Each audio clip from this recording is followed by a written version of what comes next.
കുഞ്ഞിന്റെ അച്ഛനൊരു കച്ച വാങ്ങാൻ പോയി. കൊച്ചിയിലെ കൊച്ചലയിൽ തോണി മുങ്ങിപ്പോയി. കണ്ടിരുന്ന ചമ്പരുത് റാഞ്ചി കൊണ്ട് പോയി.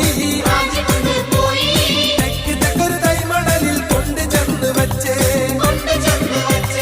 കൊച്ചു കുഞ്ഞിന്റെ അച്ഛനൊരു കച്ച വാങ്ങാൻ